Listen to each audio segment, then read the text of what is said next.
A continuación, Corazón con Impulso. Clasificación A. Apto para todo público.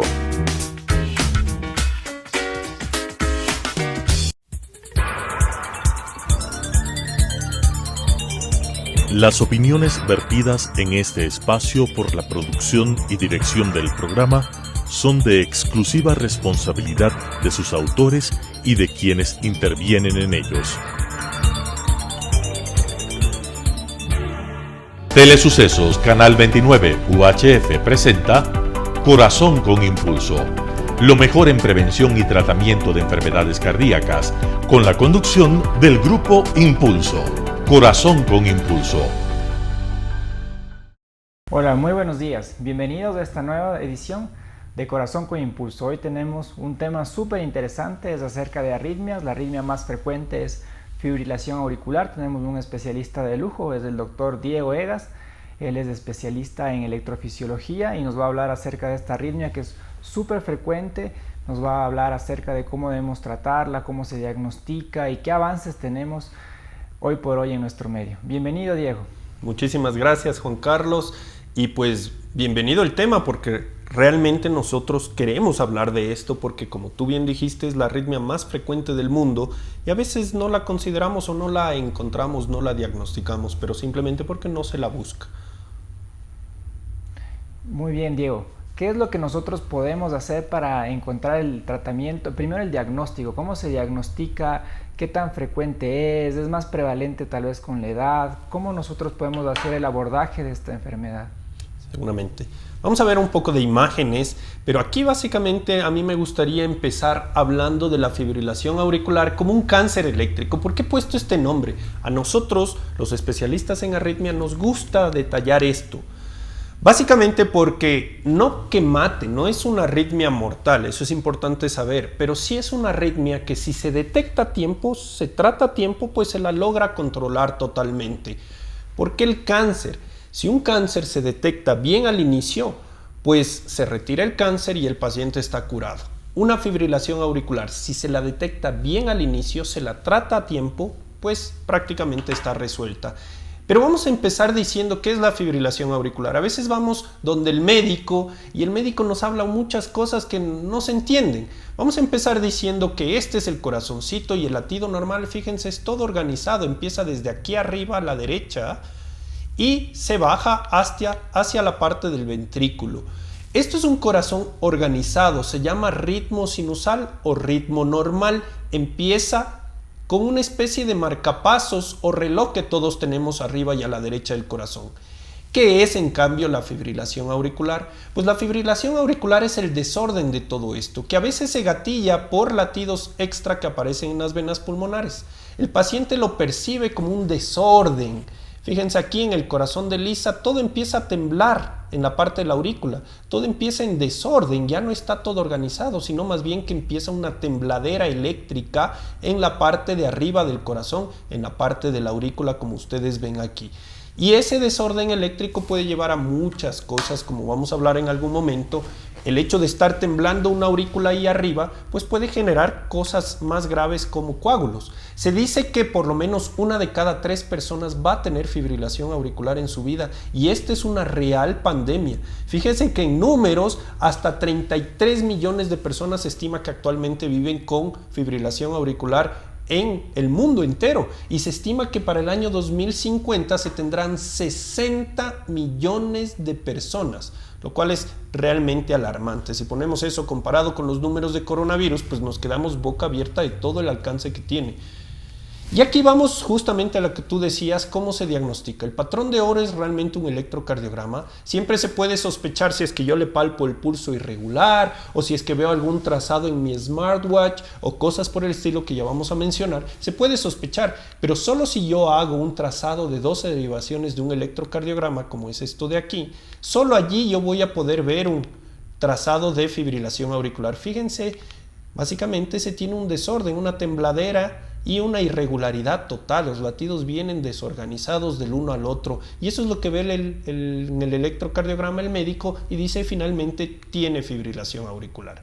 También se puede hacer diagnóstico y hoy se detecta más la fibrilación auricular porque tenemos los dispositivos que miden presión y ya me dice ahí ritmo irregular, o los dispositivos de dedos de celular, o los smartwatch que te detectan y simplemente te levantan una alerta. Pero se dice que todo este tipo de dispositivos debería tener un registro de por lo menos 30 segundos para que se pueda hablar de una fibrilación auricular. Y los diagnósticos pues vienen basados en qué sensibilidad, si es que tienes detección por el pulso, si es que tienes detección por el smartphone, el smartwatch. Todo esto es distinto del uno al otro. Hasta aquí.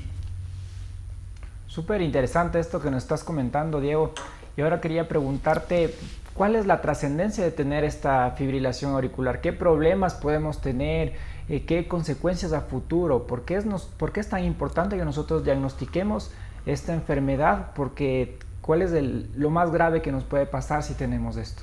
Ok, básicamente hay que tener en cuenta que uno de los temores más grandes que existe cuando uno diagnostica fibrilación auricular es el hecho de que muchas veces hemos encontrado pacientes con este diagnóstico que tienen lo que se llama enfermedad cerebrovascular o infartos cerebrales.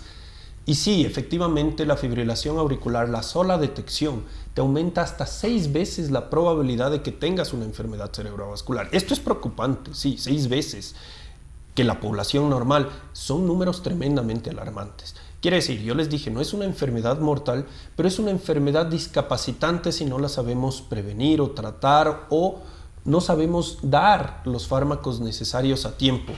¿Por qué esto de la apoplejía o enfermedad cerebrovascular? Les dije que la aurícula teóricamente debería latir organizadamente, pero cuando la aurícula empieza literalmente a temblar, adentro de la aurícula hay sangre. Si es que la sangre está temblando y chocando, también está batiéndose, lógicamente se empiezan a formar unos coagulitos y esos coagulitos de pronto se pueden botar hacia la parte de abajo del corazón y luego salir del corazón subiendo hacia la cabeza y generando lo que se llama la enfermedad cerebrovascular. Eso es rápido de instauración y si no se hace algo a tiempo el paciente queda paralizado el resto de la vida, queda con desórdenes del habla, con afectaciones cognitivas importantes y se ha visto que a veces no son solo coágulos grandes los que suben y te hacen algo súbito y tan dramático, sino que a veces son pequeños coagulitos que llevan a las famosas enfermedades degenerativas cognitivas como el famoso Alzheimer o las demencias vasculares. Cada vez se está viendo mucha más relación del hecho de perder memoria, el hecho de tener dificultades ya en la edad avanzada con la fibrilación auricular, porque coincidentalmente los dos aparecen mucho más frecuente en los adultos mayores. Se dice que hasta el 20% en algunos registros de los pacientes por encima de 75 años tienen fibrilación auricular y la grande mayoría de ellos no saben que lo tienen, porque muchas pasan desapercibidas. Eso es un dato súper interesante porque hay mucha gente que debuta ya con un accidente cerebrovascular y lastimosamente no sabía que tenía esta enfermedad, entonces es algo que se pudo haber hecho prevención.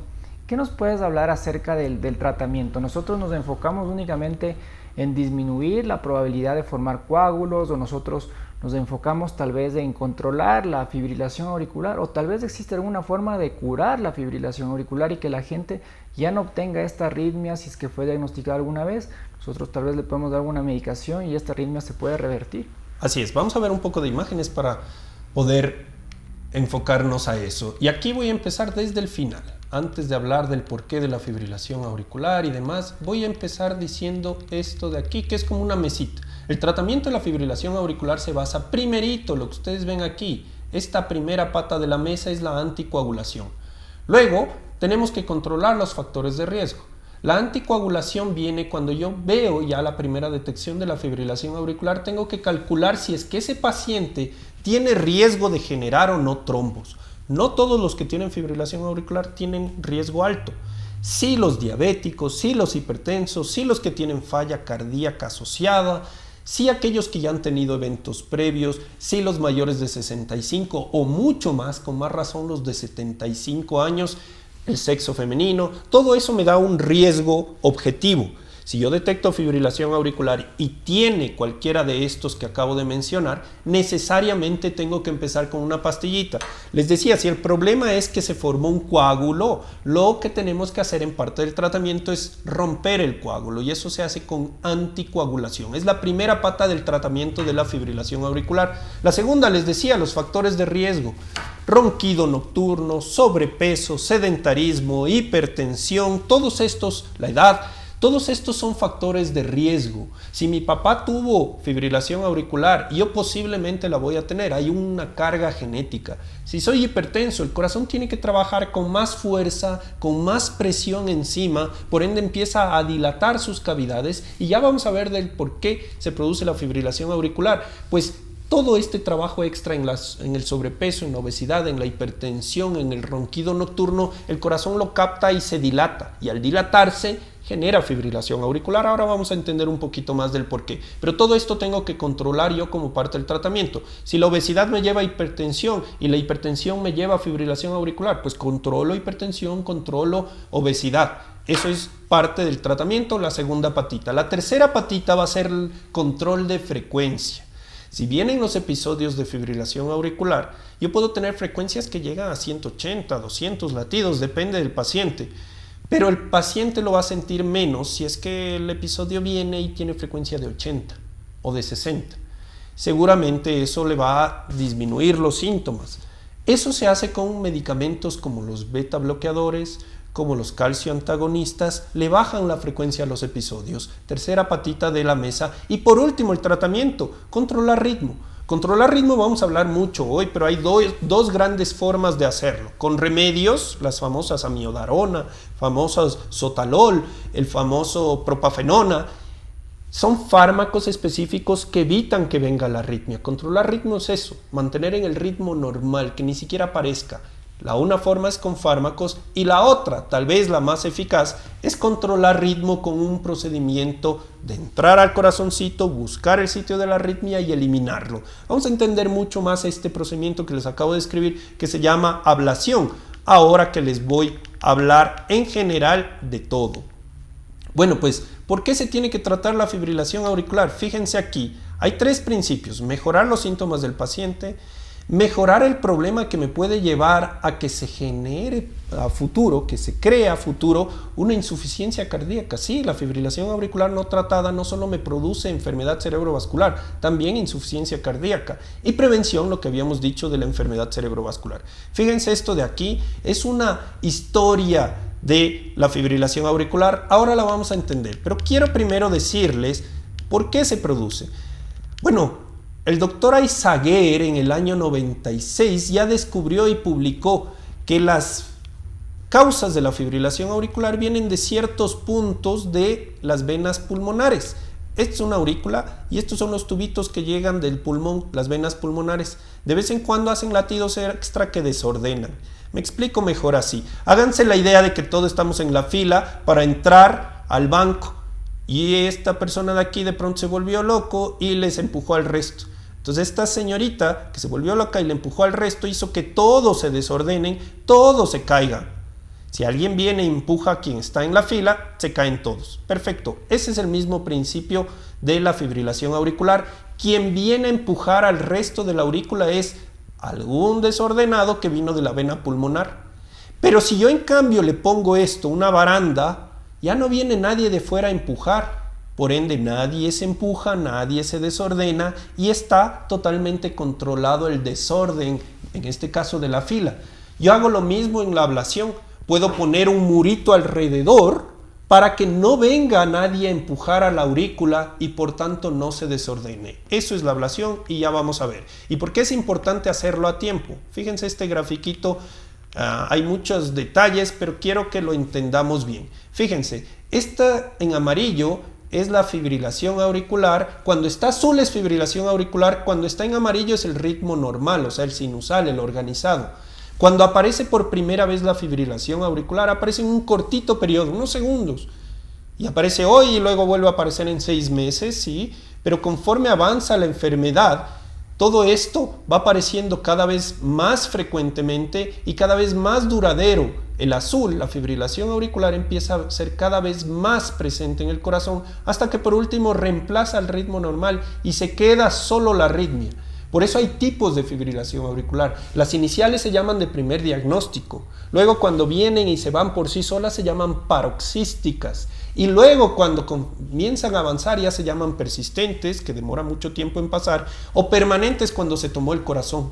Y si nosotros no controlamos estos que son los factores de riesgo, cada vez vamos a tener más internaciones por falla cardíaca, por síntomas, porque es necesario chocar al paciente porque se inestabiliza. Entonces la idea es tratar desde el inicio, como les decía, la fibrilación auricular. Súper interesante esto que nos estás comentando, Diego. Ahora quisiera que nos expliques un poco más cómo es este tratamiento intervencionista que es acerca de para poder corregir esta fibrilación auricular. ¿Qué opciones tenemos ahora en nuestro país y a qué pacientes nosotros podemos hacer? Si nosotros tenemos ya un paciente con fibrilación auricular de mucho tiempo, ¿todavía es candidato para eso? ¿En quiénes preferimos hacer este tratamiento que ya es invasivo? Excelente. Bueno, el procedimiento se llama ablación. Hasta hace unos pocos años era ciencia ficción en el Ecuador. Todos estamos acostumbrados clásicamente a que nos digan que cuando hay que corregir algo estructural del corazoncito uno tiene que abrir, por ejemplo, el tórax, abrir el pecho, meter en una bomba y ahí operar. Resulta que no. Hemos visto con los procedimientos que tú nos has hablado de la parte estructural, de las partes de coronarias, que todo se hace a través de catéteres. Y siempre les digo a mis pacientitos que háganse la idea, más o menos cuando les ponen un catéter, un suerito, cuando estoy deshidratado, le ponen un catéter y por ahí ingresa un tubito con agua para hidratarse. Ok, el principio es exactamente el mismo, solo que en vez de meter agua, yo voy a meter un catéter, que es un cablecito estéril finito, que va subiendo y llega por último al corazón. Y en el corazón yo puedo manipular todo. Puedo, por ejemplo, buscar el sitio de la arritmia. Al encontrar el sitio de la arritmia puedo eliminar el substrato, o sea, eliminar la causa. Acabamos de decir que en este caso la arritmia está en las venas pulmonares. O sea, yo tengo que introducir un catéter, subir al sitio de las venas pulmonares y ahí la idea de la ablación de fibrilación auricular es poner un murito. ¿Se acuerdan esa tira para que nadie entre a empujar a los de la fila? Ok, yo voy a poner ese murito alrededor de la vena pulmonar y tengo dos formas de hacerlo. Veamos imágenes. Dos formas de hacer eso. Tengo la primera forma, se llama calor. Es este de aquí. La radiofrecuencia, yo puedo ir dentro del corazoncito, en el ósteo de la vena pulmonar, o sea, en el orificio de la vena pulmonar, puedo ir poniendo puntito a puntito con este catéter un muro, una cicatriz aquí alrededor, para que si viene la arritmia de dentro de la vena, no ingrese a la aurícula. Esa es la primera forma. La segunda forma es entrar con un catéter que se infla en el orificio y a través de un pedalcito yo aplasto para que ingrese aquí óxido nitroso y ese óxido nitroso congela literalmente alrededor la vena pulmonar y ocasiona ese murito para que no pueda salir más latidos extra. El primer procedimiento se llama radiofrecuencia o calor y el segundo procedimiento se llama crioablación. Los dos son procedimientos que estamos haciendo hoy por hoy en el Ecuador de rutina. Lo que tú decías, todos son candidatos para esto. La respuesta tangente es no. No todo mundo es candidato. Muchos de los pacientes, sobre todo aquellos que se detecta, yo les decía bien al inicio, son candidatos de hacer este procedimiento y el procedimiento está muy cercano a ser curativo. La tasa de éxito llega en nuestro equipo hasta 90%. A nivel mundial son tasas muy altas. Fíjense que los fármacos, las mejores combinaciones de fármacos a los 5 años tienen una tasa de éxito de 40%. Esto es 90%. Hecho a tiempo, hecho tempranamente. Porque claro, si se acuerdan que la fibrilación se toma el corazón, pues podemos decir que cada evento genera cicatriz. Se genera ahí un daño en el corazón. Por tanto, si ya tuvo varios años de eventos, tiene varias cicatrices y ya no hay mucho que hacer. En cambio, si detecto a tiempo, se puede tratar a tiempo. Acuérdense de eso del tumor. Ya avanzó mucho, está en metástasis, ya no tengo que intervenir. Pero si lo detecto bien al inicio, lo trato al inicio y la tasa de éxito es tremendamente alta. Esto es la ablación y pues está disponible de rutina en el Ecuador. Súper interesante cómo avanza la ciencia y todas estas nuevas estrategias que nosotros tenemos para poder tratar estas enfermedades. Pero ¿qué pasa en esos pacientes que ya no le podemos tratar, ya no podemos curar, pero todavía tienen esta fibrilación auricular y nosotros tenemos que darle esta medicación para disminuir la cantidad de trombos que pueden generar. ¿Existe alguna alternativa? ¿Nos puedes comentar qué estrategia intervencionista también se puede utilizar en estos pacientes que van a tener fibrilación auricular durante mucho tiempo y no tienen la posibilidad de permanecer con anticoagulación por algún riesgo de sangrado que puedan tener? Sí, hay dos intervenciones adicionales para la fibrilación auricular. A veces hay que cortar el cablecito natural y poner un marcapaso para que ya no esté disparado el corazón.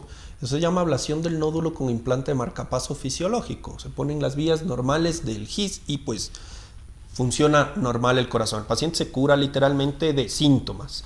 La otra, la que tú mencionabas, cuando el paciente tiene riesgo por la anticoagulación, por ahí tiene una úlcera sangrante que no se puede tratar o por ahí algún lugar está sangrando, ya tuvo predisposición a sangrados previos, podemos entrar al sitio donde se generan los coagulitos.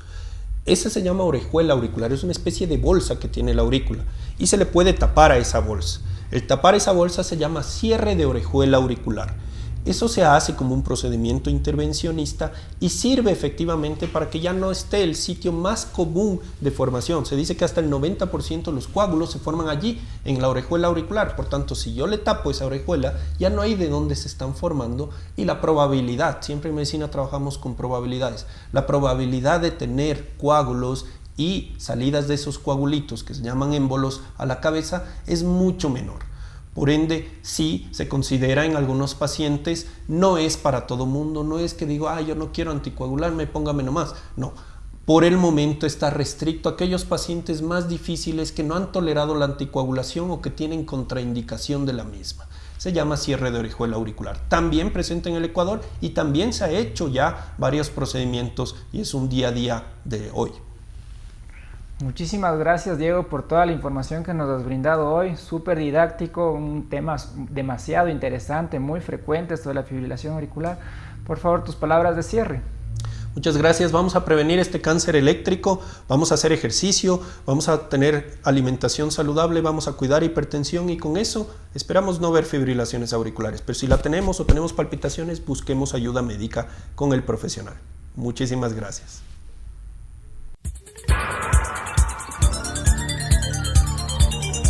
Las opiniones vertidas en este espacio por la producción y dirección del programa son de exclusiva responsabilidad de sus autores y de quienes intervienen en ellos.